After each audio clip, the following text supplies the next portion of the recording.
록대상 7장 20절부터 29절까지 공부하겠습니다.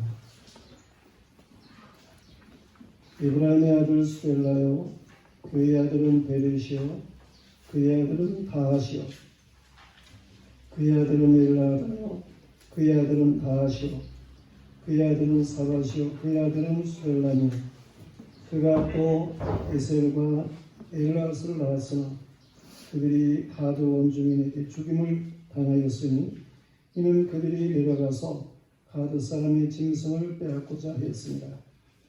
그의 아버지 에브라임이 여러 날 슬퍼함으로 그의 형제가 가서 위로하였더라.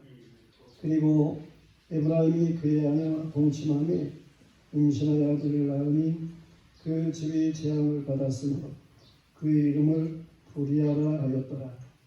에브라임의 딸은 세라이니 그가 아레위성 베토론과 우센 세라를 건설하였더라. 그의 아들들은 레바와 레셀이요, 레셀의 아들은 벨라요, 그의 아들은 다하니, 그의 아들은 나단이요, 그의 아들은 암메우시요, 그의 아들은 엘리사마요, 그의 아들은 눈이요, 그의 아들은 여호수아더라. 에브라임의 자손의 토지와 거주지는 베델과 그 주변 마을이요, 동쪽으로 나하란이요, 서쪽으로는 게셀과 그 주변 마을이니, 또 세겜과 그 주변 마을이니, 아사와 그 주변 마을까지며, 또 므낫세 자손의 지대에 가까운 베스안과 그 주변 마을과 다아낙과 그 주변 마을과 무기또와 그 주변 마을과 돌과 그 주변 마을이라. 이스라엘의 아들 요셉의 자손이 이 여러 곳에 거하였더라. 아멘. 성가대 찬양하겠습니다.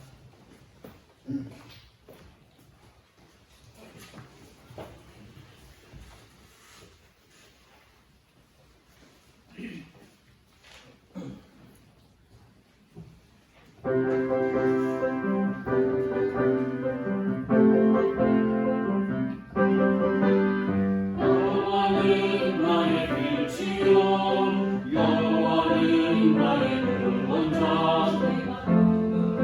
내가 누구를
오늘은 여호와의 백성 18번째 에브라임 자손에 대한 내용의 말씀입니다.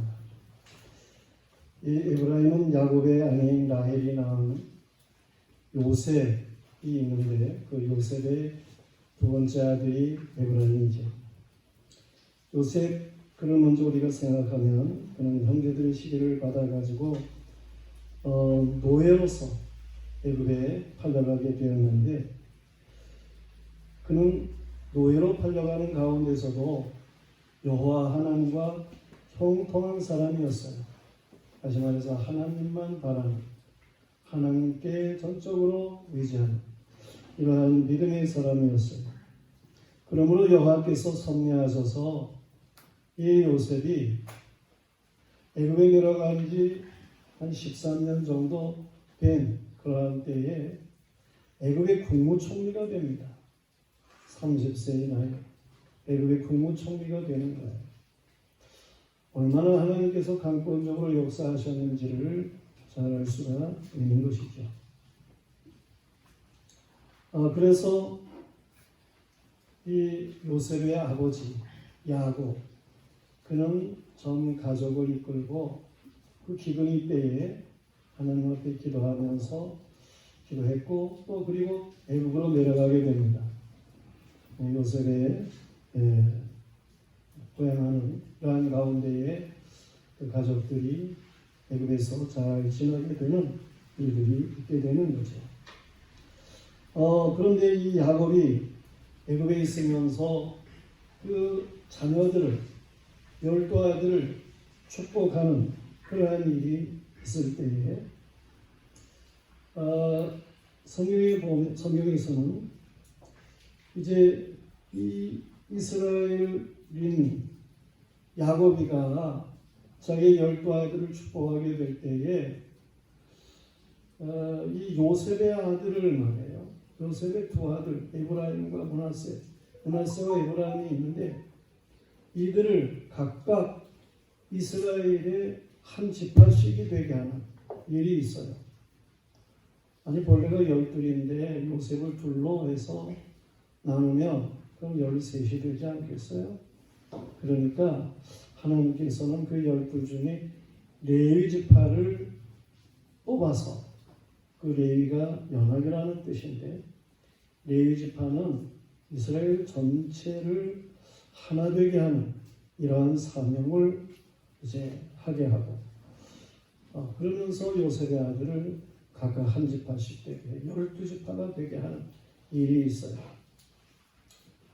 그것은 출애굽으로부터 있는 그러한 내용의 말씀이지만 요한계시록 말씀에 가서 보면 7장에 이스라엘 12지파에 대한 말씀을 하는 가운데에 그때에는 단지파를 빼요.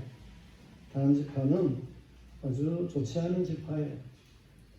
마치 예수님의 12제자 중에 가룟유다와 같은.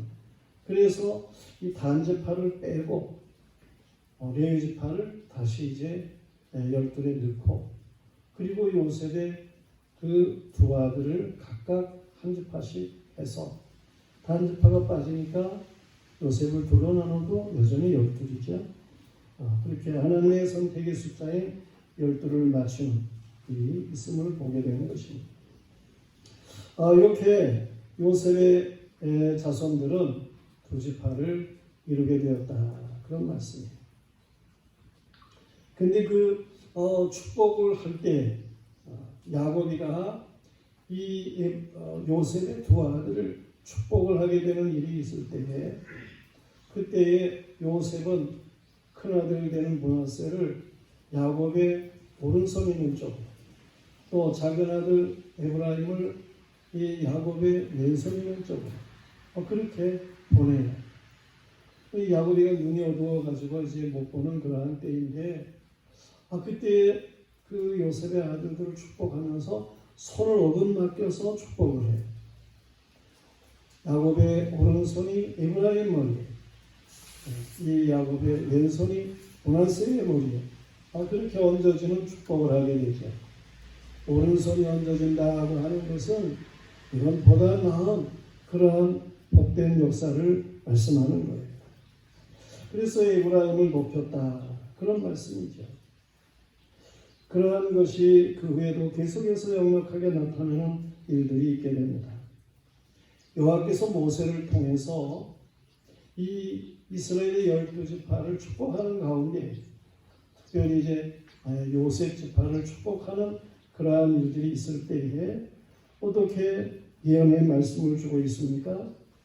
신명기 33장 13절 이하 말씀에 보면 요셉에 대하여 일렀으되 원하건대 그 땅이 여호와께 복을 받아 하늘의 보물인 이슬과 땅 아래에 저장된 물과 태양이 결실하게 하는 선물과 태음이 자라게 하는 선물과 예산의 좋은 산물과 영원한 산의 선물과 땅의 선물과 거기 충만한 것과 가시떨기나무 가운데에 계시던 이의 은혜로 말미암아 복이 요셉의 머리에 그의 형제 중 구별한 자의 정수리 임할지로다. 그는 첫송아지같이 위엄이 있으니 그 뿔이 들소의 뿔 같도다. 이것으로 민족들을 받아 땅끝까지 이르리니 곧 에브라임 자손은 만만이요 므낫세 자손은 천천이로다. 그랬습니다. 요셉이 크게 복을 받을 것을 축복하면서 이 요셉의 아들 중에 에브라임, 야곱의 오른손에 복을 받은 그 에브라임 지파는 만만의 복을 받을 것, 그리고 야곱의 왼손에 복을 받은 므낫세 지파는 천천의 복을 받을 것에 대해서 말씀을 하고 있어요. 이것은 이 요셉이 참으로 12지파 중에서도 큰 복을 받았다는 얘기고, 이 요셉의 복이 에브라임에게로 연결이 됐다라고 하는 말씀이에요. 나중에 보면 이스라엘 백성이 출애굽하게 될 때에 그 요셉의 자손들, 그들이 두 지파지요. 그런데 그 중에 에브라임 지파는 군사되는 사람이 45,000명이고 므낫세 지파의 군사되는 사람은 32,200명이고 이게 이제 합해지면 요셉 지파 그렇게 되는 거죠. 이들이 합쳐지게 될 때에 72,700명이에요. 그런데 이스라엘의 리더격인 유다 지파는 74,600명이죠. 유다 지파보다 한 1,900명이 작은 그 정도로다가 그렇지만은 다른 지파보다는 월등하게 또 이제 많은 이런 수요의 사람들이 되었다고 하는 것은 하나님의 축복이 어떻게 역사되는지 그러한 것들을 잘 보여주는 일이기도 한 것입니다. 이렇게 하나님 앞에 복을 받은 에브라임 자손에 대한 그러한 말씀을 오늘 우리는 보다 더 자세하게 살펴보면서 은혜를 누리도록 하겠습니다. 첫 번째로는 모세의 후계자 여호수아에 대한 말씀입니다. 에브라임 지파에서 여호수아가 배출된다고 하는 거예요. 이 여호수아가 누굽니까? 출애굽한 이스라엘 민족이 광야 르비딤에서 아말렉과 전쟁을 하게 될 때에 그때 이제 모세는 산에 올라가서 하나님의 별개한 지팡이를 들고 기도를 하게 되죠. 그럴 때에 아말렉과 직접 나가서 싸우는 군사의 장이 여호수아였어요. 그렇게 용감하게 하나님 앞에 믿음을 가지고 나가서 싸우는 사람 여호수아. 그런가 하면 모세가 시내산에 올라가서 하나님의 말씀을 받게 되고 그럴 때에 특별히 여호수아만 데리고 올라간 적이 있는 그 외에도 여호수아는 모세와 동행하듯 이제 시내산에 오르기도 하고 그런 일이 있었음을 보게 되는 것이죠. 그런가 하면 1차적으로 시내산에 올라갔던 모세가 하나님의 말씀을 받아가지고 내려왔을 때에 아론의 금송아지로 이스라엘 백성들이 범죄했잖아요. 그래서 모세가 그 하나님이 주신 계명의 돌비를 깨뜨려 버리고 말이에요. 그 우상 숭배하는 자를 다 진멸하는 그런 일들이 있어요. 그리고 모세가 이 진에서 떠나가지고 진 밖에다가 회막이라 해가지고 이제 장막을 세우게 됩니다.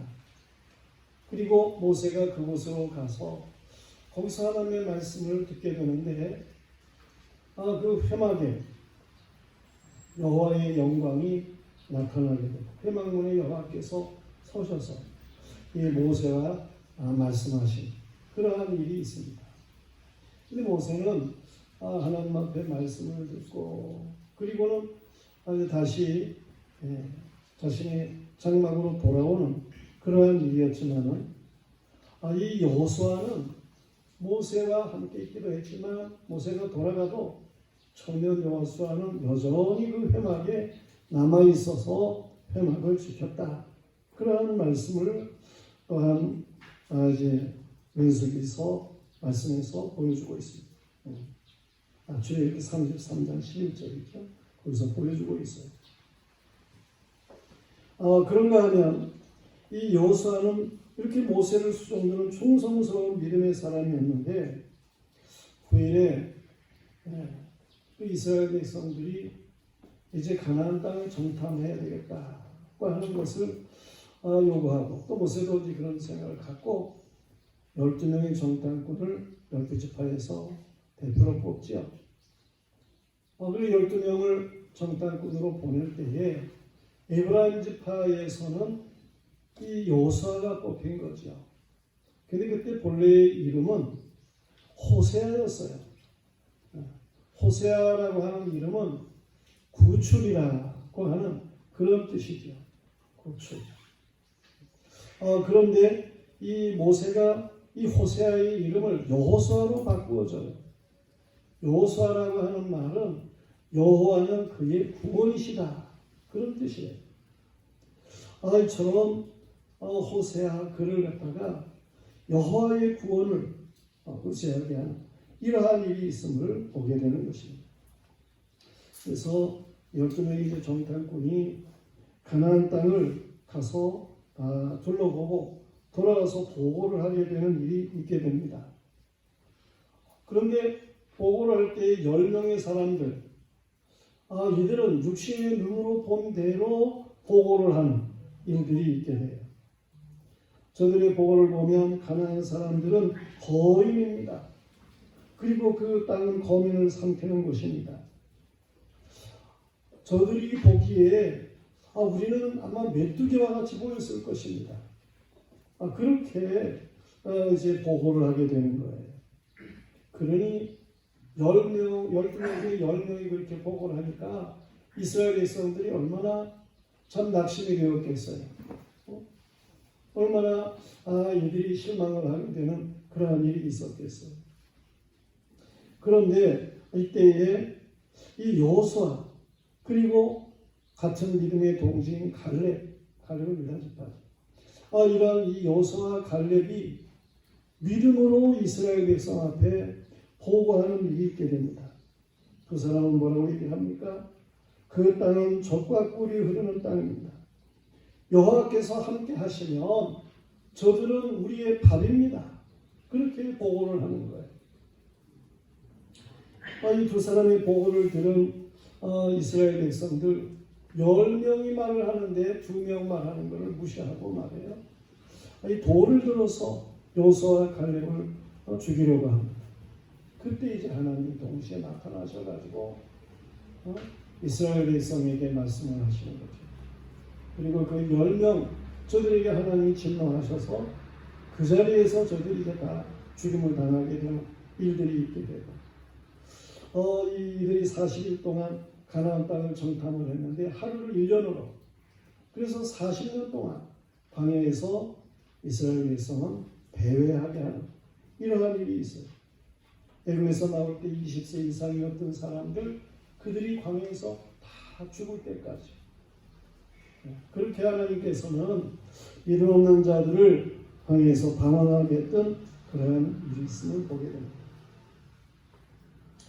이스라엘 백성이 광야 40년을 지나고 무슬림들을 받아서 요단강 동편인 모압 지경 그쪽에 가서 있게 될 때에 그때 하나님께서 다시금 이제 이스라엘 백성에게 신명기의 말씀을 주셨고 그때 여호와 하나님께서는 이제 모세를 하늘나라로 부르실 터이니까 후계자를 두라는 거예요.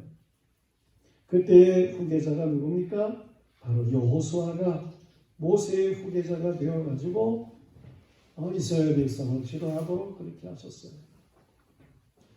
이때 여호와께서 주신 말씀이 뭡니까?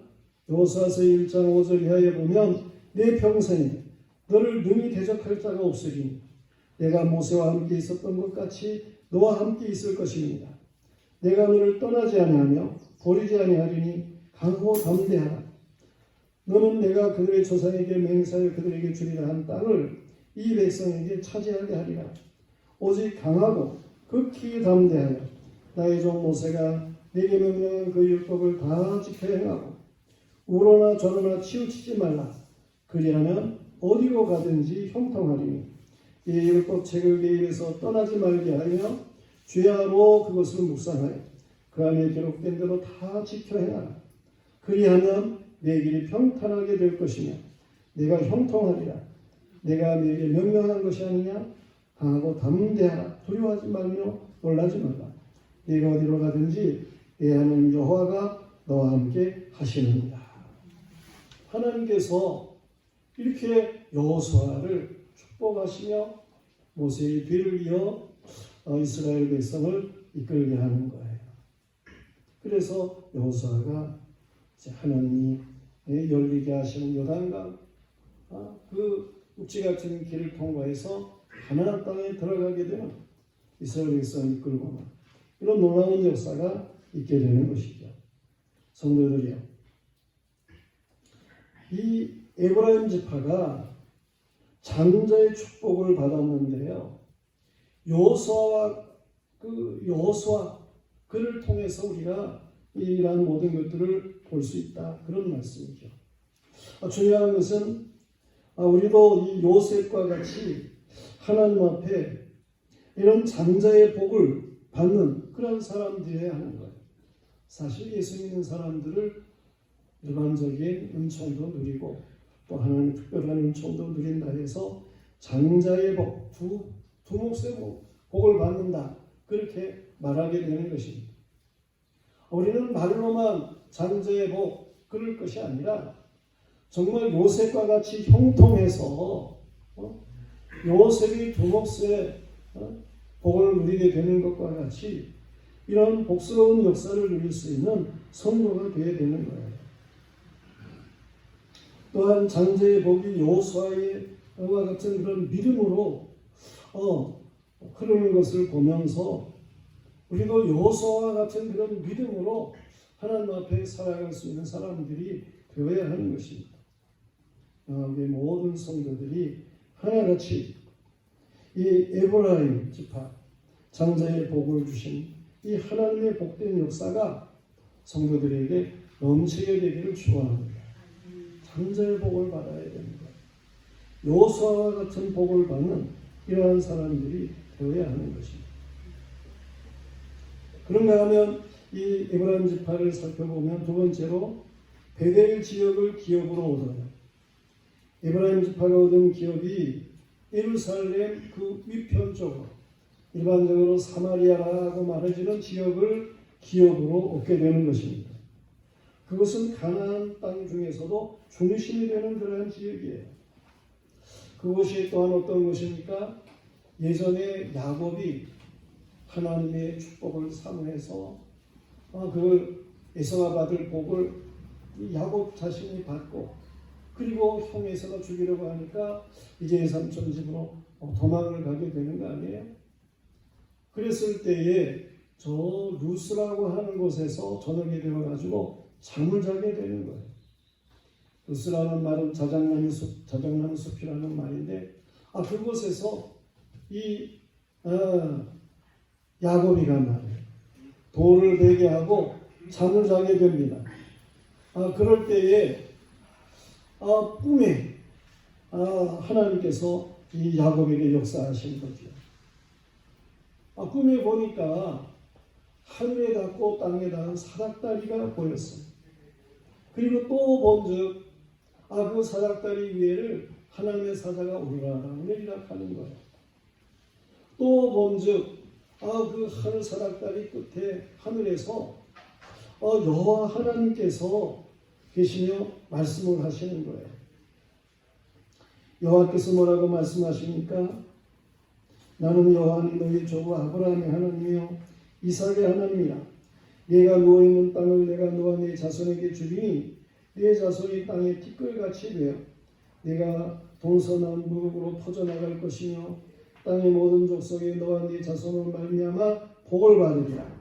내가 너와 함께 있어 네가 어디로 가든지 너를 지키며 너를 이끌어 이 땅으로 돌아오게 할지라. 내가 네게 허락한 것을 다 이루기까지 너를 떠나지 아니하리라. 그렇게 하나님께서 야곱에게 말씀하시는 거예요. 사실 거긴 여호와 하나님, 성부 하나님만 계신 것은 아니에요. 사닥다리는 예수 그리스도를 가리키는 것이고 그 사닥다리 오르락내리락하는 하나님의 사자는 성령을 가리키는 것이고 그래서 성부, 성자, 성령 삼위 하나님의 임재하시고 역사하심을 잘 보여주는 그러한 꿈이었어요. 야곱이 잠이 깨어가지고 돌베개 하던 것을 세우고 가지고 있던 기름을 거기에 붓는 거예요. 그러면서 그곳의 이름을 베델이라 그렇게 말을 하게 됩니다.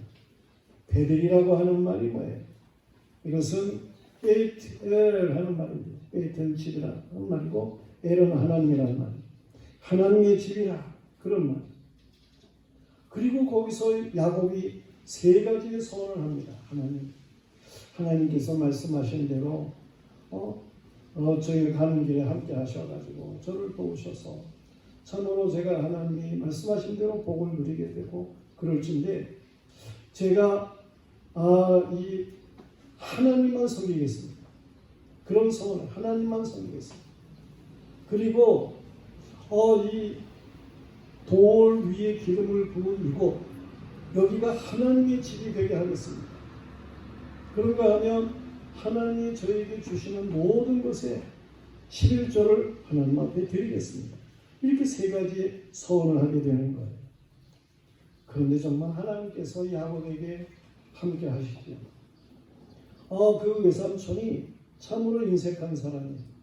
그래서 야곱에게 품삯을 주지도 않아요. 그리고 몇 번이나 이렇게 거짓말을 하는 거예요. 그래도 하나님이 섭리하셔서 이 야곱을 소유가 많아지게 하시는 이런 놀라운 역사를 허락하셔요. 그래서 야곱이가 거부가 됩니다. 그 다시금 돌아올 때 세간에 어려운 일이 있었지만서도 야곱이 베델로 올라가게 되죠. 그리고 거기서 여호와 이름을 부르는 거예요. 그랬을 때 하나님께서 야곱에게 더 큰 복을 주셨다고 하는 말씀이 창세기 35장에 나오는 말씀인 것입니다.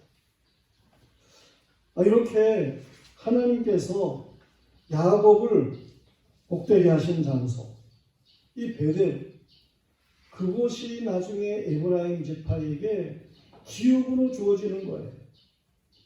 야곱에게 하나님이 주신 그러한 지역을 에브라임 지파에게 주셨다고 하는 것은 이 에브라임 지파가 그런 야곱의 복의 정통성을 이어받는다라고 하는 말씀이 되는 거예요. 유다 족속이 아브라함과 이삭이 살던 헤브론 지역을 기업으로 얻었다고 할 것 같으면 이 에브라임 지파는 야곱이 활동하는 지역 베델을 중심한 그러한 지역을 기업으로 얻게 되는 이러한 일들, 이것이야말로 참으로 요셉, 야곱의 아들 요셉 그에게로 이어지는 복이 에브라임 지파에게로 이어지고 저들에게 정통성이 주어지게 되는 일들이다라고 하는 말씀인 것입니다. 성도들이요, 에브라임 지파에 요수와 같은 영웅이 있다는 것 복이고요. 이 에브라임 지파가 야곱의 봉인 장소인 베델을 기업으로 얻었다는 것. 하나님의 집이라고 하는 이러한 이름이 불려지는 곳을 그 기업으로 얻었다는 것. 이것이 복인 것. 이 정통성, 야곱의 정통성을 이어가는 복을 얻었다라고 하는 것이 중요한 것이죠. 그런데 사실 더 중요한 것은 이 야곱이 얻은 기업을 얻는 것 정도로다가 그것으로 만족해서는 안 된다는 거예요. 보다 더 야곱이 부르던 여호와의 이름을 부르는 이 진정한 신앙과 응답이 있어서 그래서 기업으로서의 보다 확실한 그런 복을 누릴 수 있는 이러한 것이 중요하다고 하는 사실입니다. 그러니까 오늘날로 말하면 하나님의 집에 나오는 이러한 것으로 그렇게 정통성을 찾는 정통의 신앙의 어떤 금맥과 같은 이런 정통성이 있는 장로교회, 개혁주의 장로교회 이렇게 신앙생활을 하고 이런 곳에 나오는 것으로 중요성을 가지고 그럴 것이 아니라 보다 더 신앙의 정통성 그게 중요하다는 거예요. 몸만 오는 게 아니고 중심이 하나님 앞에 정통적인 신앙을 가지고 신앙생활을 하는 것이 중요하다. 그런 말씀입니다. 그게 진정한 복이라고 하는 말씀인 것입니다. 오늘 이 에브라임 지파를 보면 말이에요. 세 번째로 생각할 수 있는 것은 이 트집을 잡는 지파예요. 정통성으로 이 야곱의 기업을 에브라임 지파가 얻게 되는 그러한 일, 그 중요해요. 저들은 야곱이 사랑하는 라헬의 아들 요셉, 그의 자손이라는 자부심을 갖는 것, 그것이 에브라임 지파에 있어요. 그거 중요하죠. 그런가 하면 에브라임 지파는 야곱의 하나님, 역시 그 베델 지역을 기업으로 얻었다는 것, 거기에 대한 자부심을 갖는 것 중요해요. 에브라임 지파는 루벤이 잃어버린 장자의 기업을 이걸 자신들이 받았다라고 하는 자부심, 그거 중요해요. 혹시 여호수아가 이 이스라엘 백성을 가나안 땅으로 인도하게 되고 그런데 물론 하나님이 하신 거지만 이런 여호수아가 에브라임 지파라고 하는 자부심을 갖는 것 그거 중요해요. 그런데 여기서 이 에브라임 지파는요 그런 자부심을 가지고 무슨 생각을 가지냐 하면은 자신들은 이스라엘 백성 가운데 대우를 받아야 된다. 그런 의식을 가지게 돼요. 사사기 말씀에 보면 7장에 나오는 말씀인데 그 므낫세 지파인 기드온이 사사였을 때에 말이에요. 그때에 저 미디안 사람들이 이스라엘을 쳐들어와가지고 이스라엘을 괴롭히는 거예요. 그래 하나님께서 기드온에게 이 사람을 소집해가지고 나가서 미디안 세력과 싸우라는 거죠. 소집된 사람이 3만 명. 수요 많으니까 돌아갈 사람 돌아가게 하고 그래서 10,000명 남았는데 그 중에서 다시 물가에서 돌아갈 사람을 추려가지고 300명이 남았어요. 이들을 가지고 미디안 바다의 모래알 같은 그런 수요의 사람들을 대적해 싸우라는 거예요. 그래서 하나님의 명령이고 말씀이고 그러니까 기도원이 행하게 되는데 정말 승리하는 역사가 있게 되죠. 그 미디안 사람들이 자기들끼리 죽이고 그래서 죽이멸을 하는데 패잔병이 되어가지고 도망을 치게 됩니다. 그때는 이제 기도원이 사람들을 더 부르게 되는 일이 있어요.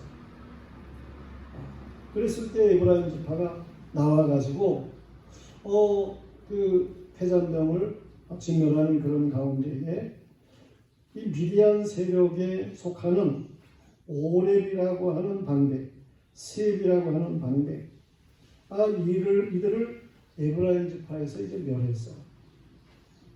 나중에 이제 전쟁이 끝나가지고 에브라임 지파가 뭐라고 얘기를 합니까? 기드온에게 와가지고 말하기를, 아니 그 전쟁이 있을 때에 왜 우리 에브라임 지파를 부르지를 않았냐는 거예요.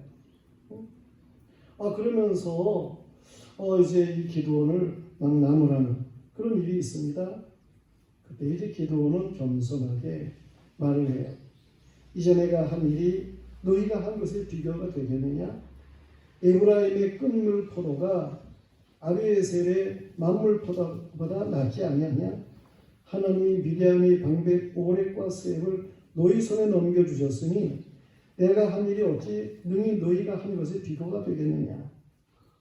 이렇게 사사기 8장에서 기드온은 에브라임 사람들을 좀 높여주면서 말해요. 그렇게 자신이 겸손하게 말을 하는 그런 일이 있어요.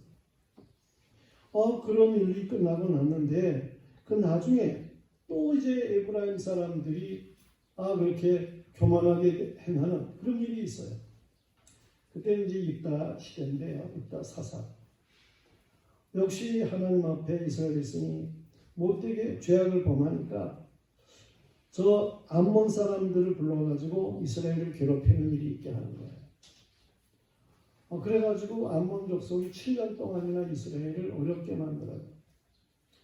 그래서 역시 하나님께서 이제 입다를 사사로 세우는데 입다가 사람들을 불러가지고 저들을 물리치게 되죠. 암몬 족속을 물리쳐요. 그런데 전쟁이 끝났을 때에 에브라임 지파가 또 와가지고 입다에게 얘기를 하는 거예요. 네가 암몬 자손과 싸우러 건너갈 때에 어째서 우리를 불러서 너와 함께 하지 아니하게 하였느냐? 우리가 반드시 너와 네 집을 불사르리라. 그러면서 에브라임 지파가 사사기 12장 1절에 말하는 것을 볼 수 있어요. 그런데 입다는요, 기드온같이 말을 하지를 않아요. 이 에브라임 사람들이 그렇게 교만하게 말해요. 꽃되게 굴 때에 입다가 뭐라고 얘기를 합니까? 나와 내 백성이 암몬 자손과 크게 싸울 때에 내가 너희를 부르되 너희가 나를 그들의 손에서 구원하지 아니하는 거로 나는 너희가 도와주지 아니하는 것을 보고 내 목숨을 돌아보지 아니하고 건너가서 암몬 자손을 쳤더니 여호와께서 그들을 내 손에 넘겨주셨거늘 너희가 어찌하여 오늘 내게 올라와서 나와 더불어 싸우고자 하느냐? 그러면서 입다는 에브라임 족속에게 화를 내면서 말해요. 저들과 전쟁을 해요. 이 길앗 자손인 입다와 에브라임 자손들이 서로 싸움을 하게 되는 일이 있게 돼요. 그래가지고 에브라임 지파 사람들이 져요. 42,000명이나 그때 그 남자들이 죽습니다. 에브라임이 이렇게 교만하게 말이에요. 악하게 행동을 하니까 결국 저들이 이렇게 패망하게 되는 일이 있음을 보게 되는 것이죠. 나중에 이제 솔로몬이 왕이 되었을 때도 마찬가지예요. 그때도 이 솔로몬을 대적하는 사람이 있었어요. 그 이름이 여로보암인데 에브라임 사람이에요. 솔로몬 때는 못 해봤지요. 그런데 솔로몬의 아들 르호보암이 왕이 되었을 때에 이 여로보암이 애굽에 도망갔다가 와가지고 그 르호보암을 대적하는 거예요. 그래서 그 대적해가지고 10지파를 이끌고 여로보암이 가서 북쪽 이스라엘 나라를 세워요. 르호보암은 유다지파하고 베냐민 2지파밖에 통치를 못하게 되는 일이 있어요. 그렇지만은 이런 여로보암이 이제 나가서 세운 그 북쪽 이스라엘, 에브라임 지파를 중심한 이런 북쪽 이스라엘 나라, 그 나라는요, 나라가 시작되면서부터 막 서로 알력이 생겨가지고 쿠데타가 일어나는 거예요. 그래서 매일 선왕을 죽이고 다른 왕이 생기고 또 다른 사람이 일어나서 선왕을 죽이고 또 자기가 왕이 되고 이런 쿠데타가 계속해서 일어난다니까요. 이거는 악한 거예요. 역사 속에 이런 일이 계속해서 일어나는 나라는 그건 악한 나라예요. 틀림없는 거예요. 어쨌든 교만한 것이죠. 성도들이요. 이 에브라임 지파는요, 그 교만 때문에 망한 거예요. 교만은 패망의 선봉인 거예요. 우리는 장자의 기업을 받았다. 그래가지고 에브라임 지파가 이렇게 아주 교만하게 행동하는 그런 일이 있는데, 진정한 장자의 복을 누릴 사람들은 교만하지 않습니다. 겸손하게 행하는 것. 우리는 하나님 앞에서 겸손해야 돼요. 더 다른 얘기를 할 수도 있지만서도 시간이 없어서 얘기를 안 하는데, 어쨌든 간에 우리는 하나님 앞에서 말해요. 장자의 복을 받았으면 장자답게 여유 있게 관용하고 용서하고 이해하고 정말 이 하나님의 복을 받은 사람답게 그렇게 살아갈 수 있어야 된다고 하는 것입니다. 에브라임 지파가 장자의 기업을 받았으면 장자의 기업을 받은 사람답게 살았어야 된다는 거죠. 여호수아와 같은 믿음의 영웅이 있을진데 저들을 본받아 그렇게 살아야 되는 거죠. 적어도 야곱의 아들 요셉, 이 에브라임 지파의 조상이라고 생각할 수 있는 이 요셉과 같이 여호와와 형통한 자의 삶을 살아야 되는 것이죠. 야곱이 살았던 지역을 기업으로 얻었으면 그 베델에 기도하던 야곱의 영성을 가지고 살았어야 된다. 그런 말씀입니다. 일반적으로 세상에 얘기하기를 노블레스 복을 주라고 하는 말을 쓰기도 하고 그렇습니다. 높은 신분에 따르는 도덕적인 의무를 가리켜서 말하는 것이잖아요. 우리가 이 신앙생활을 하는 일에 있어서도 죽은 전통 이런 것만 주장하는 이 교만의 사람들이 되어서는 안 돼요. 여호와의 주신 복을 헤아릴 수 있어야 되는 것, 여호와의 주신 지도력을 발휘할 수 있어야 되는 것, 여호와의 말씀을 따라서 믿음으로 행동할 수 있는 이 중심의 영성이 충만함으로 하나님 앞에 겸손하게 행하는 이런 사람들이 되어야 하는 것. 하나님 앞에 은혜와 감사가 넘치고 정말 하나님의 영광을 높이 드러낼 수 있는 이런 믿음의 사람들로 살아갈 수 있어야 되는 것입니다.